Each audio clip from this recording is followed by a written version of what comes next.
Late night. WEEI, it's KJ. Thank you so much for stopping through. Remember, you can hear WEEI anytime on your Alexa device. Just say, hey, Alexa, play WEEI 93.7. It'll bring you right here. The convenience inside of your home. Because, I mean, I don't know who has a component stereo system in their house anymore. You know, the tall wood speakers, you know. Bro, help me carry these in, man. God, I'm at a concert, man. Yeah, thanks for being here. It's a quirky little show here. But it's all me. I feel liberated. And I bet you that Rafael Devers will be feeling pretty liberated pretty soon as well.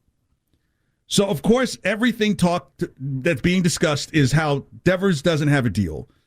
It looks like Xander is not going to be here. He said he's willing to negotiate now, and that's not really going to happen. In fact, you might say Xander might be a trade piece now and let another team figure out if they can work a deal with him since it's not been done so far. Plus, you got Trevor Story here, and you know he's a shortstop, and you're thinking he'll turn things around, and you can move him over, even if you play Jeter Downs at second as part of the kind of the immediate future to see what happens. That can take care of itself. Rafael Devers, not so much. So, of course, everybody's talked about the lowball offer that came out, that the comp that the Red Sox used was to Matt Olson. I was like, wait a minute. I know what they're doing. I think the Red Sox are planning for Rafi to not be the third baseman anymore and want to negotiate on a first baseman's contract and then move him to first base. Like, if that's the case, like, hey, you know what? In 3 years, I'm going to be a pitcher. Now, I may be a shortstop right now, but in 3 years, I'll be a pitcher, so pay me the pitcher's money now. No. You got to catch them where they are now. If you move them later, that's something different.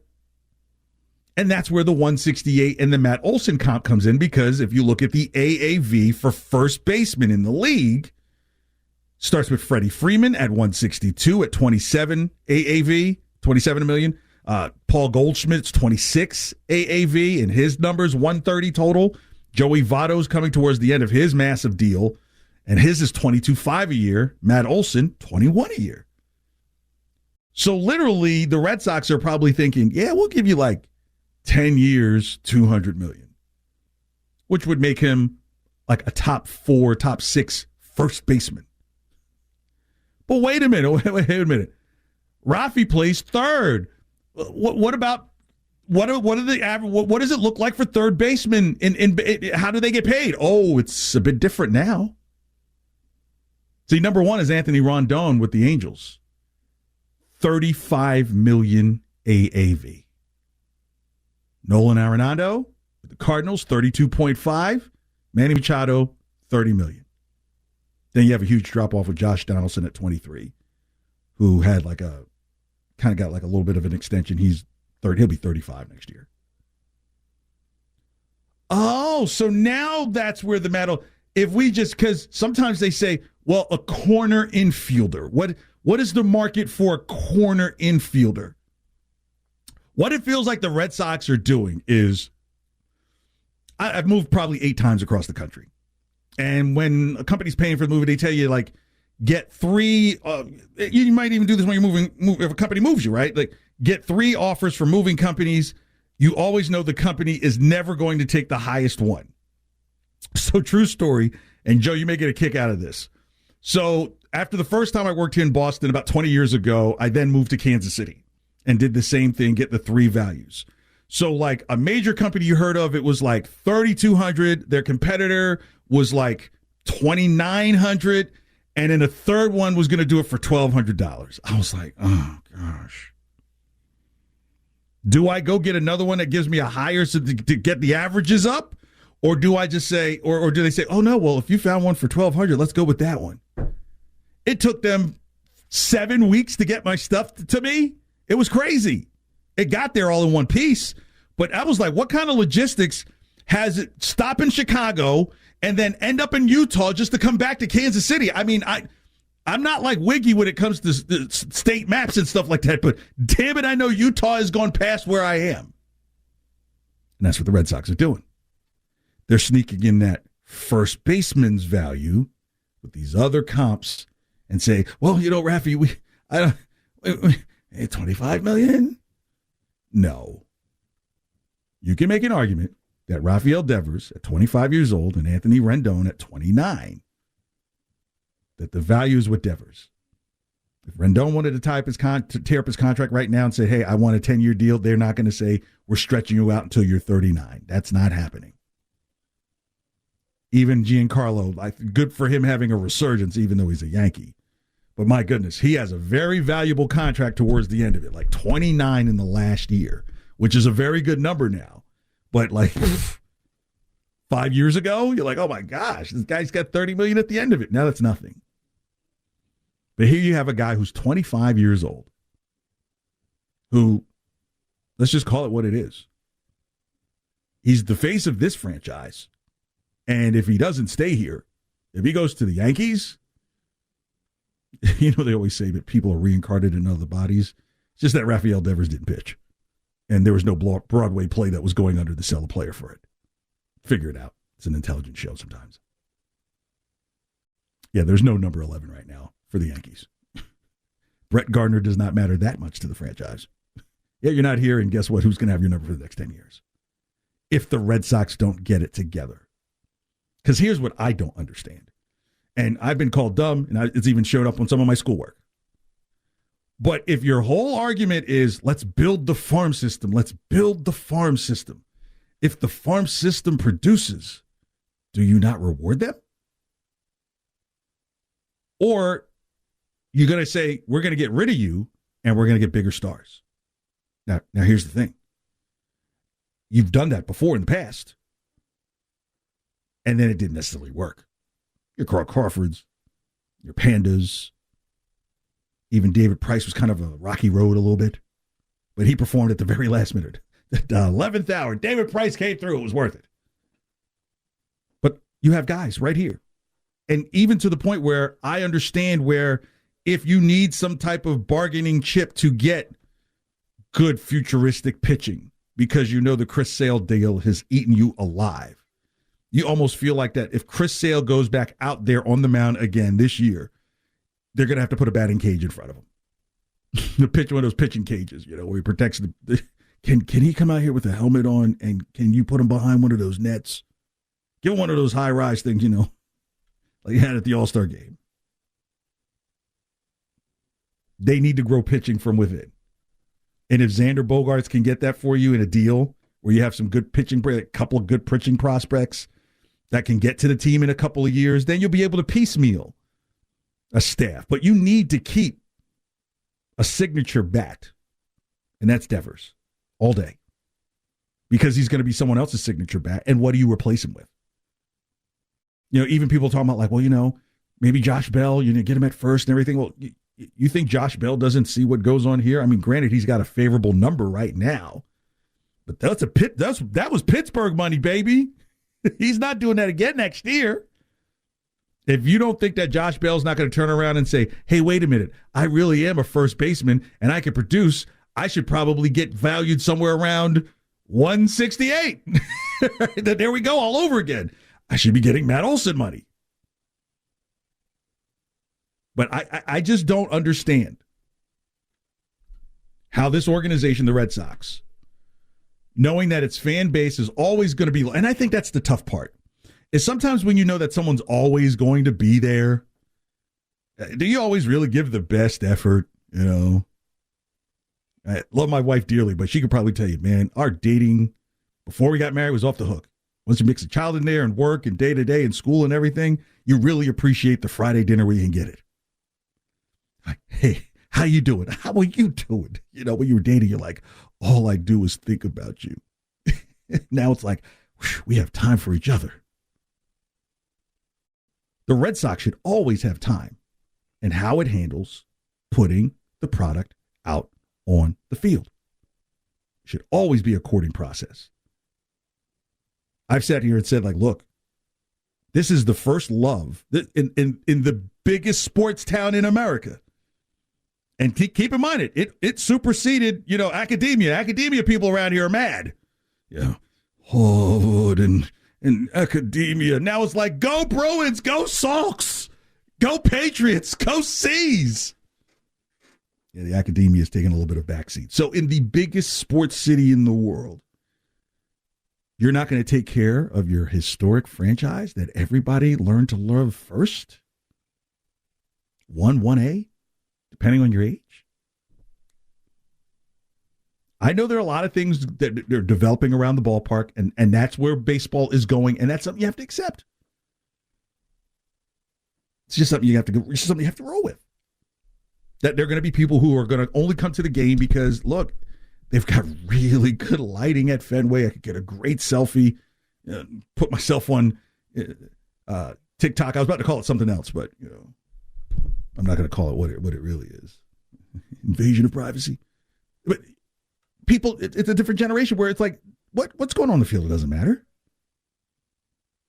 And this is where management may be a little bit smart. Like, does the futuristic consumer really care who's out there playing? They just know they're at Fenway. They know the Red Sox are playing. You remember the last time the Yankees were there, and people were saying, this is one of the first times I can remember so many Yankee fans being here. And that's twofold. One, college is out in their summer session. And two, some of the people who are pulling for the fan base, who are part of the fan base now, is just kind of like, this is a cool place to have some Truly beers. Go hang out afterwards. There might be a show at this new pavilion they're building over here around the corner. But when it comes to baseball, what we talk about, what we have a passion for, which always going to handle when the rest of the league and a lot of people out, baseball, I can't watch it. It's so boring. Here, no. This is the deal. Some people laugh at me when I say, look, if you don't think that if the house of baseball, that the Red Sox are not one of those pillars, you need to be drug tested tomorrow morning, 9 a.m. in the office. 617-779-7937, text line 37937. Let's go to Kyle in Rhode Island. And you think that Devers and Bogert should be kept? Yeah. What's going on, man? I think that as long as if you keep them and we didn't win, we don't win, at least it was our guys. Yeah. And at least you tried. It's like, that's it. And I love baseball. A lot of kids love baseball around. Like, I'm 27. I'm young. But no one's going to keep watching if you get rid of the guys the people that don't hardly know. No. Yeah, and I totally. You think about things like Tom Brady taking less money to make the team better. You know why he did that? Because he could make the team better. Like, that doesn't make any sense for people like the Red Sox. You can pay these guys, give them some money, and let's see how it goes. Like, Patriots didn't win for years when Brady was taking less money. Yeah, thanks. Grew up watching them. They didn't win. Yeah, Kyle, thanks for the call. Yeah, I see what you're saying with Brady, but always remember that Brady wasn't a first-round pick, so there's no big agent. There's no big representation. So for him, the money didn't come right away. So I had mentioned earlier, like, if you love the craft, the money will get you. But if you're after the money, and here's the thing. It would be one thing if nothing had been won yet, right? Like, people kind of swallowed that pill that Mookie was gone. And for me, it was kind of like, oh, gosh, as soon as he leaves, he wins the World Series. Like, did you ever think there was a day where you could go to a sporting goods store and both Brady and Mookie Betts apparel would be marked down? Think about that. Brady gear and Mookie Betts gear marked down because those guys aren't here. Those are a couple of guys who I believe they love the games that they play. I believe the same thing with Rafael Devers and the same thing with Xander Bogaerts. I think it'd be a tougher sell for Bogaerts because he is a bit older. I'm just going with the whole Devers situation. It's a perfect storm. If Devers was like 27, 28 and had given you all this so far and now was asking for a 10-year deal, you could argue I can't see a 10-year deal. But now you're talking about a guy who'll be 35, 36 years old at the end of a 10-year deal. I mean, God, Freddie Freeman is 32. And think about how much more Devers can do now in the next 8 years, 7 years. You're talking about potentially a Hall of Fame player. But I think that only happens when it's consistent I don't buy the whole thing is once you give them all this money, then suddenly become a different player or the team can't do it. No, you're the Red Sox. If you've grown them here, you build around them. And if you've got to spend a little bit more to support them, then there'll be more numbers in the circles that go up. Joe, have I ever shown you the picture? My mother has this amazing talent that we kind of have to kind of keep it under wraps because I don't know how I can say it is because there's no way to get out of him. But my mom is an incredible crocheter. And she crocheted me a blanket that's the Red Sox logo with all the numbers sewn, the retired numbers at the bottom in baseballs. Oh, that's amazing. That is amazing. It's even got the 42, the Jackie Robinson 42. So everything's current. It's even got Big Papi on there. That's how much I love the Red Sox, okay? My mom crocheted, but she's done all these. She can do any team you need, she does. We just was like, Ma, you can't, I mean, you'd be Betsy Ross here. You can't make an American flag for every place that wants to fly an American flag. You pretty much have to give one to George and then let him rock with it, you know? But, yeah, to take that time and effort, you know, I call it my lucky blanket. I pulled it out a little bit last year. I slept under it last night, maybe thinking it'll rub off and some good luck for him tomorrow night. At some point, I have to share the picture on Twitter. At KJ Carson, I will. I probably should do that before I get out of here, right? So that way it's current, and I'll share it with you as well. But look, if so many teams are complaining that, hey, you have these big, high-priced free agents that don't come in and do anything, well, what about the ones that haven't been high-priced and they've done everything you've needed, and it's now time for that check to come to roost? I mean, you wouldn't go to your financial advisor and say, nah, I don't want to cash out because I bought at less than a penny and it's now $45,000 a share. I'm going to wait until it gets to $46,000 a share. I need that number to come down a little before I can. No.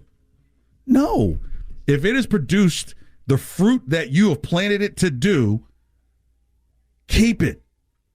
Yeah, I would want to keep Xander Bogaerts as well. I would love to see him there. But if I'm going to be a realist and just what may come down, you'd say, hey, look, maybe J.D. Martinez is a tradable piece, but that's someone who's going to want him now, right? J.D. Martinez, they're probably getting phone calls about J.D. Martinez, and teams are probably trying to fish around like, look, if we put together a real good offer for some top pitching prospects, and we believe that Xander Bogaerts can help us win now or get us on the track to winning either now, compete high, or into next year, it's just something you have to consider. Because you have Trevor Story, right? If you didn't do the Trevor Story deal, you know, I think the thing that no one's talking about is Mayer's or surgery on his right wrist, batting left-handed. That's where you carry the weight of the bat. So you hope everything works out, but you know, I can always tell you the story of Brian Taylor, who was a can't-miss pitcher in the Yankees organization until he got into that bar fight. Now, I'm not saying that's anything can happen. Anything can happen. But Devers has happened. Bogaerts has happened. Mookie Betts happened. Benintendi, okay. Benintendi, okay. You can see that was the one you'd say, hey, all of them aren't going to work out. Make them beneficial to Kansas City. Kansas City could probably get more for what they want. He probably goes and plays for the Yankees for a little bit. Then figures out something else after that. But now you're looking at the Mookie deal, you're like, so what came back from that? Yeah. And then what do you do? What do you do moving on forward? I mean, in the All-Star game, you had 4 of your former prospects who played on this team, won World Series in the game, and next year those same 4 may be in the World Series, all playing for different teams. And that would be absolutely pathetic. Pathetic. Like Kyle just said, he's 27 years old. If you start having people that think, I mean, my God, you don't even have last names on the backs. I mean, yeah, I know it's part of tradition, but in this age of phones, hey, just go ahead and look up to see who number 2 is. I won't even get into the controversy of like if Xander's gone and the number 2 becomes available and there becomes a mini tug of war, does that number get retired when it wasn't a retireable number when they played? But what they mean to the franchise as they passed away last year, and a kid named Jeter wants to wear number 2. I'm sorry. I watch a lot of soap operas. I could see this coming. I see that train coming down the track. So, yeah, if you think Xander getting gone, that will kind of end like one drama. Oh, no, it starts another one. Because somebody wants to wear that number 2. And I'm sure there are some people who say they want that number 2 up there. And not because of the playing days, but because of what they mean. I mean, Red Sox Nation, hello. It's like almost like a trademark. So the Red Sox going into the second half of the season, starting with Toronto, I remember last month when I looked at the schedule, and I try not to do the schedule too much. You know, the Red Sox did what they were supposed to do back in June, was beat up on the bad teams. They beat up on the bad teams. That's what you're supposed to do. But I said, look, your whole marbles are going to be defined between, I think it was like July 7th through the All-Star break. And we all saw what happened. And it doesn't look pretty because it picks up with Toronto tomorrow. And Baltimore is only a game behind. This is, and you want to get rid of both stars potentially, let them go. I feel for the fan base. I really do. I really, really do. Even in some of those losing seasons, if you're of a certain age, some of those teams, you know, like the Carl Everett days, you know, like wow. But you did have Pedro Martinez on the team. You know what I mean? Like Pedro was here, despite Carl Everett was supposed to be like this big thing, you know. And Mo Vaughn and all those years where they didn't win, you had somebody here. Now you're getting ready to see nobody here and no winning. All right, we wrap up the show next here. KJ Late Night WEEI. Thank you so much for hanging out.